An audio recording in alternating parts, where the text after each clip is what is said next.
या बंधुओं का आज का ये विशेष तौर पर हमने आयोजित किया है। बीते 2 आतंकी दुर्दांत प्रकार के आतंकी जो हैं गिरफ्तार हुए हैं और उसके बाद जिस तरीके की खबरें मीडिया में चर्चा का एक बड़ा दौर बना, तो उस समुच्चय संदर्भ को लेकर आज हमने ये संवाददाता सम्मेलन आयोजित किया है।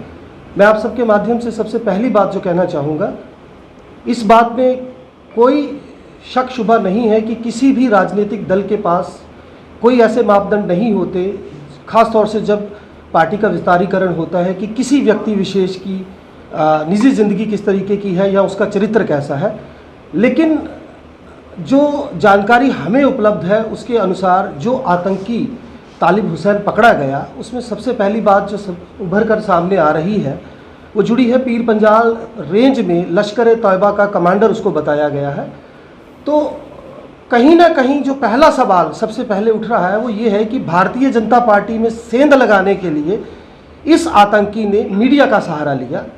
तो आम आदमी पार्टी की तरफ से बतौर प्रवक्ता मेरा ये सवाल प्रदेश सरकार से रहेगा कि आखिर किस तरीके से हमारा सूचना विभाग ऐसे किसी भी व्यक्ति विशेष को कोई आधिकारिक अनुमति देता है कि वो अपना कोई सोशल मीडिया पे पोर्टल या कोई चैनल चला लेता है और उसके बारे में या जिस संस्था को वो चला रहा है उसकी किसी तरीके की कोई वेरिफिकेशन नहीं होती है।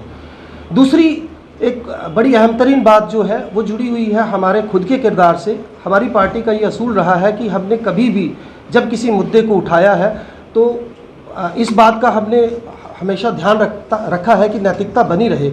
लेकिन भारतीय जनता पार्टी से जुड़ा हुआ ये शख्स आज पकड़ा जाता है और कुछ समय पहले राजौरी की अगर हम बात करें तो भारतीय जनता पार्टी के ही एक स्थानीय नेता के घर में ग्रेनेड हमला होता है जिसमें 2 साल के एक बच्चे की जान चली जाती है, 6 लोग जख्मी होते हैं।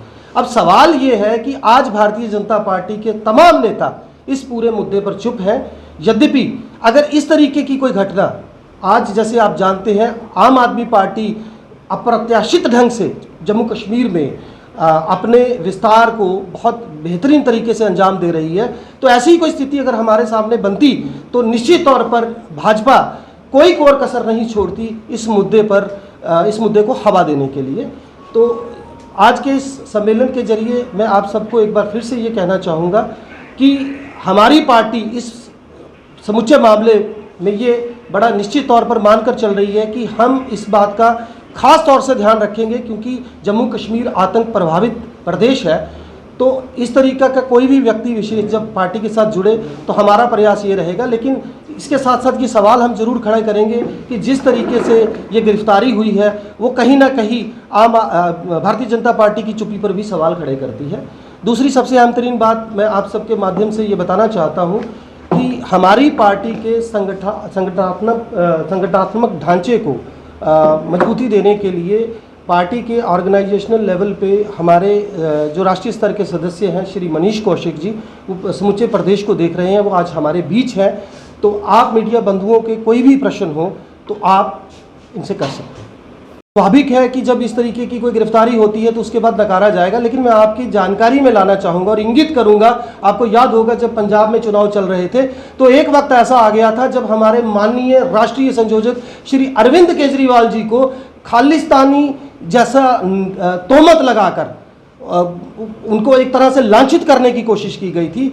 ये बात अलग है कि केजरीवाल साहब का जो राजनीतिक कद और जो वजूद उनका पूरे देश में है, तो उन्होंने खुद को जो है स्वीट आतंकी की उपमा दी थी, शायद आपको याद आ गया होगा। लेकिन आज जब भारतीय जनता पार्टी ऐसी स्थिति से दो चार हुई है और साफ साफ दिख रहा है कि वो व्यक्ति इनका मीडिया का प्रभार जो है वो देख रहा था, इंटरनेट मीडिया से जुड़ा हुआ था, उस पर पार्टी ने किसी प्रकार की कोई टीका टिप्पणी करना उचित नहीं समझा। यद्यपि रविंदर रैना जो अक्सर अपने व्यक्तिगत पॉलिटिकल माइलेज को ध्यान में रखते हैं, उन्होंने इसे भी अपनी व्यक्तिगत सुरक्षा से जोड़कर देखा, जो मुझे लगता है कि किसी भी हिसाब से सही नहीं है। भाजपा के अलावा क्या आपको लगता है पार्टी में भी इस तरह के तत्व हो सकते हैं? निश्चित तौर पर देखिए, मैंने पहले भी कहा, मैं फिर से कहूँगा, आप देखिए किसी तरीके की कोई अगर सरकारी जॉब किसी को मिलती है तो एजेंसीज उस पर काम करती हैं। उसी तरीके से अगर आप पासपोर्ट बनाते हैं तो 3 या 4 अलग अलग एजेंसीज पासपोर्ट को वेरीफाई करने में काम करती हैं। लेकिन सवाल ये है कि जो पार्टी प्रत्यक्ष रूप से देश के अंदर सत्ता में है और परोक्ष रूप से जम्मू कश्मीर में भी सत्ता में है। सारी गवर्नमेंट मशीनरी इनकी है। और मैं आपको ये भी याद दिलाना चाहूँगा, उदयपुर में भी जो इतना जघन्य किस्म का अपराध हुआ, उसमें जो अपराधी थे उनके तार भी भारतीय जनता पार्टी से जुड़े। तो मैं एक चीज़ कहना चाहूँगा बड़े खुले शब्दों में, आज ऐसा प्रतीत होता है कि कहीं ना कहीं 4-5 बड़े प्रदेश ऐसे हैं जहां पर भारतीय जनता पार्टी ने बनी हुई सरकार, लोगों द्वारा चुनी हुई सरकार को किसी न किसी तरीके से तोड़ मरोड़ कर अपने निजी हित में जोड़ने की कोशिश की है। महाराष्ट्र उसकी ताज़ा और जीवंत मिसाल है।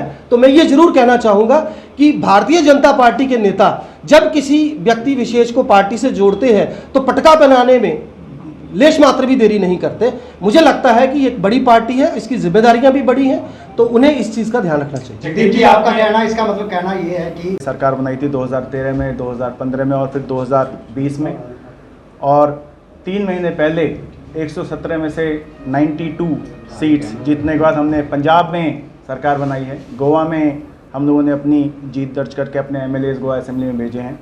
तो पिछले कुछ महीनों में खासकर उत्तरी भारत में बहुत बढ़िया माहौल बना है। और आप यदि देख रहे हो, आम आदमी पार्टी अब उभर कर कुछ राज्यों में बहुत एग्रेसिवली जा रही है, खासकर हिमाचल प्रदेश, हरियाणा, गुजरात। हज़ारों की तादाद में कार्यकर्ता हमसे जुड़ रहे हैं, हज़ारों की तादाद में पॉलिटिशियंस हमसे जुड़ रहे हैं। पिछले महीने हमने गुजरात में अपना संगठन का निर्माण किया है, हिमाचल में अपना नया संगठन हमने लॉन्च किया है, और उसी तर्ज पर आगे बढ़ते हुए जैसा कि दिसंबर में हम सुन रहे हैं कि जम्मू कश्मीर में भी इलेक्शन होंगे, आम आदमी पार्टी ने अपनी इसी कोशिश में जम्मू कश्मीर का करंट संगठन अभी भंग किया है, ताकि जिन कार्यकर्ताओं ने बीते महीनों में, बीते सालों में बहुत ज़्यादा मेहनत करी है, उनको हम अच्छी पोजीशंस, अध्यक्ष पद पर जिम्मेदारियां दे पाएँ। बहुत सारे कार्यकर्ता हमसे जुड़े हैं, उनको उनकी क्षमता, स्किल्स के हिसाब से वो पोजीशंस को दे पाएँ। तो आम आदमी पार्टी का जम्मू कश्मीर का संगठन आज हमने डिसॉल्व किया है और नए संगठन की प्रक्रिया पिछले 1 महीने से शुरू हो गई है। हमारी वॉलंटियर मैपिंग सेंट्रल लेवल पे, डिस्ट्रिक्ट लेवल पे, विलेज लेवल पे, बूथ लेवल पे शुरू हो गई। ये प्रक्रिया अगले 10 दिन में ख़त्म हो जाएगी और 2 से 3 हफ्ते के अंदर जम्मू कश्मीर की इकाई आम आदमी पार्टी का संपूर्ण संगठन लॉन्च करेगी। अभी आपने देखा हो, कल अरविंद केजरीवाल जी ने 7,000 से ज़्यादा कार्यकर्ताओं को गुजरात में शपथ दिलवाई है। अब ये वक्त आ गया है कि जम्मू कश्मीर के कार्यकर्ता भी अपने प्यारे नेता अरविंद केजरीवाल से शपथ लें और अरविंद केजरीवाल जी का नया संगठन अनाउंस करने का जो वक्त है वो बस आने वाला है। बहुत जल्दी अरविंद केजरीवाल जी जम्मू कश्मीर आएंगे और हम नए संगठन की आम आदमी पार्टी की घोषणा करेंगे। सर, आने वाले समय में अगर आम आदमी पार्टी की बात करें तो जम्मू कश्मीर में अकेले चुनाव लड़ेगी या किसी के साथ गठबंधन होगा? देखिए, ये बात बहुत सिंपल है और अरविंद जी ने बोल दी है मेरे ख्याल, और ये इस चैनल के माध्यम से हम आपको भी बोलना चाहेंगे, आम आदमी पार्टी सिर्फ एक ही गठबंधन करेगी और वो गठबंधन जनता से होगा। हमारा गठबंधन पब्लिक से है, आम आदमी पार्टी से। चाहे आप हमें दिल्ली देख लीजिए, चाहे आप हमें पंजाब देख लीजिए, चाहे जम्मू कश्मीर देख लीजिए, पब्लिक हमारा बेस्ट गठबंधन है। इसके अलावा हमारा कोई भी गठबंधन नहीं है।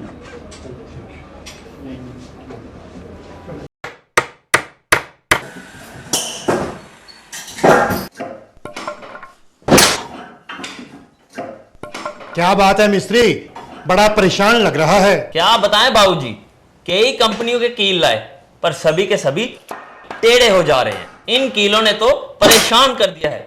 परेशानी दूर करनी है तो आरके इंडस्ट्रीज के स्ट्राइक ब्रांड के कील और कब्जे ही उपयोग करो, जो देते हैं मजबूती की गारंटी। तो चले फिर स्ट्राइक ब्रांड के कील लेने। बिल्कुल, चलो। स्ट्राइक ब्रांड लगाओगे तो मजबूती पाओगे और परेशानी को भी भगाओगे।